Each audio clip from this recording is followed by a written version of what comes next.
Hi and welcome to Roof Restorations. Today I'll be trying to bring some life back into this lovely library index card.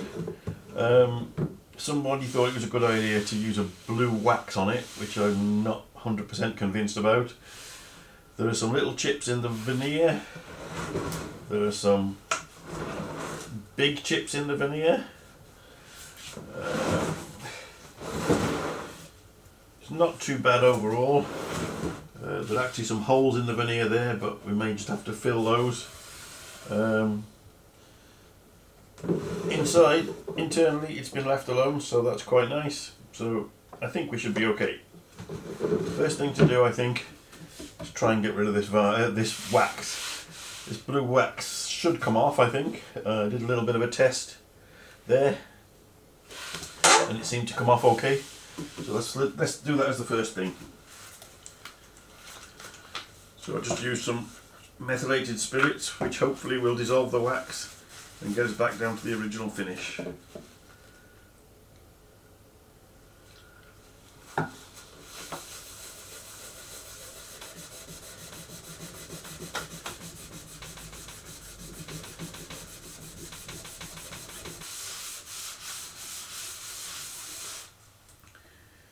can see the lovely golden oak colour coming through. Obviously, as it dries off, we'll go dull, but I'm fairly confident we can bring some life back to it.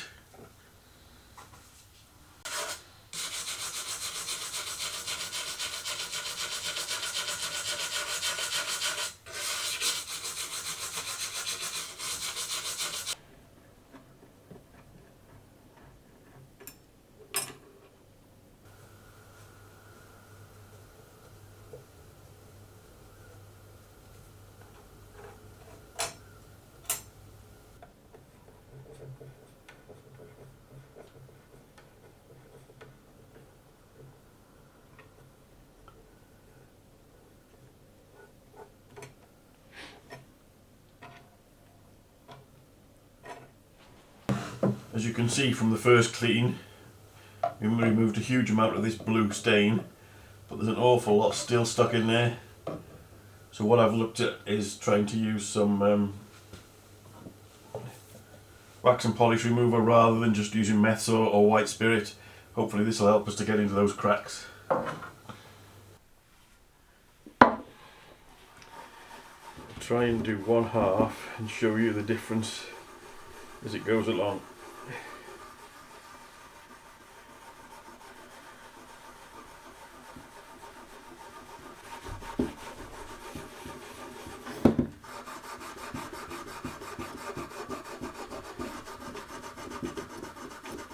Right, let's have a look what it looks like halfway across.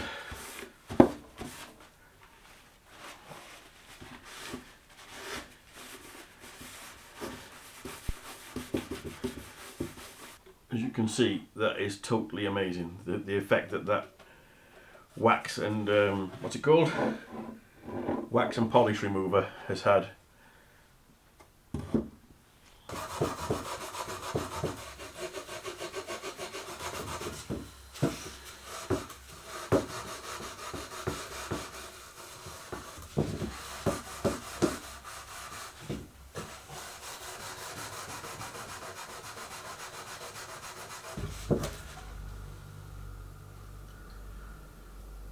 Not bad. I'm debating what to do on the inside. There's some ink stains, but they're sort of part of the job. And in fact, you can see here when it's been in a library, someone's practiced the date stamps on it. I'm debating whether to try and make them part of its history or remove them. I think I'll probably try and leave them if I can. Clean the drawers up and tidy them up. But I think I'll actually leave them. I don't think taking them out actually makes it any better. It's got history and it should stay that way, I think.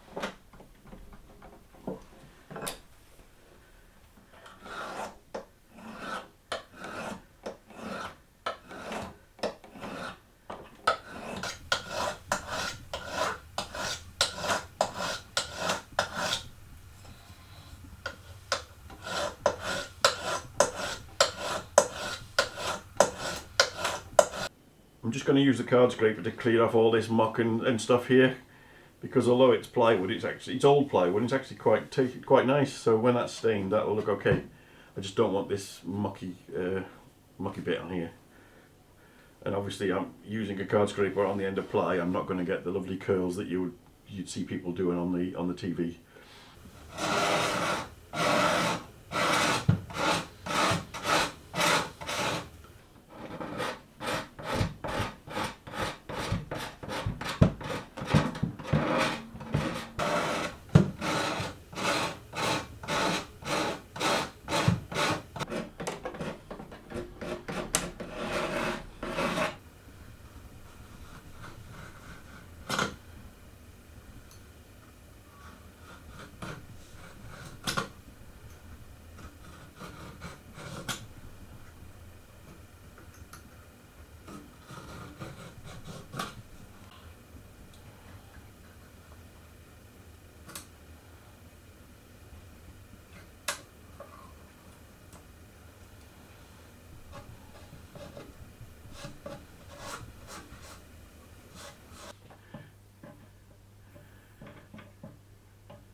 It's looking a bit patchy at the minute, but obviously we need to try and colour it, and I've had to put in some pieces to give it something stable to work on before I can put in the other pieces. So there's 3 more pieces to go in now.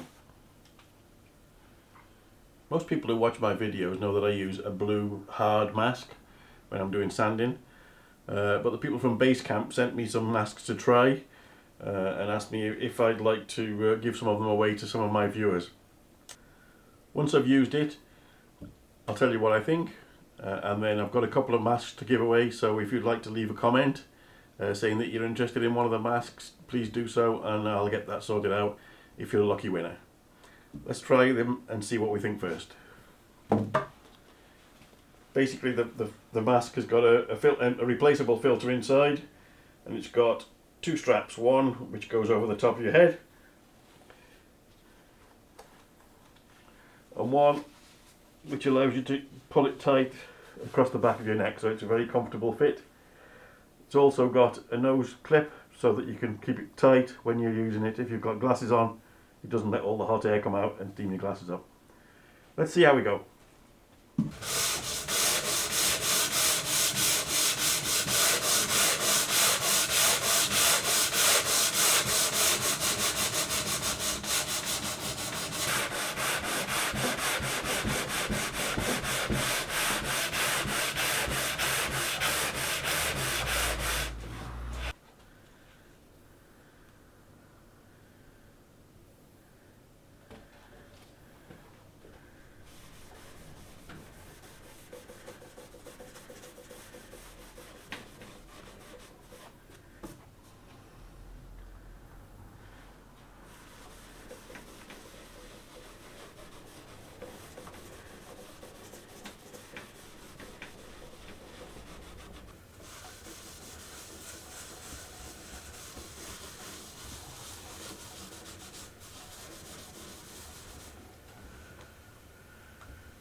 So having used the base camp mask for a couple of days now, what do I think? Overall, I think it's a really useful and good product. It's obviously good at keeping dust out because that's what it's made for. But I think the biggest advantage I've found with it is the fact that it's light and portable. So basically, rather than having to make the effort to go and fetch your dust mask, put it on, do all the rest of it, all you have to do with this is pop it in your pocket. The best mask is the one that you've got with you. If you haven't got it with you, it's doing you no good in a drawer. You can spend £20,000 on a mask. If you don't wear it, it's no use. This is really useful because it's really portable. You can stick it in the pocket of your apron or wherever, and every time you need it, you just stick your hand in your pocket, put it on. As a dust mask, it works lovely. I did work a lot with it with glasses on, and the nose pinch on the top is really good because that helps you keep the steam from coming up, the hot air obviously going into your glasses. Overall, would I recommend them? Yes. If anyone's interested, I've got a couple to give away, so if you leave a comment, ask just to say that you're interested, I'll put you all into a draw, and so whoever comes out, I'll get those to them. And if you're not one of the lucky ones, there'll also be a link for a discount code on the Basecamp website. Overall, I think it's a thumbs up.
You see these have got a look of brass underneath them, so I'm going to clean them off with some Barkeeper's Friend and we'll see what they actually look like underneath. Quite often they come out more copper than brass, so we'll need to see what it looks like before we decide what to do.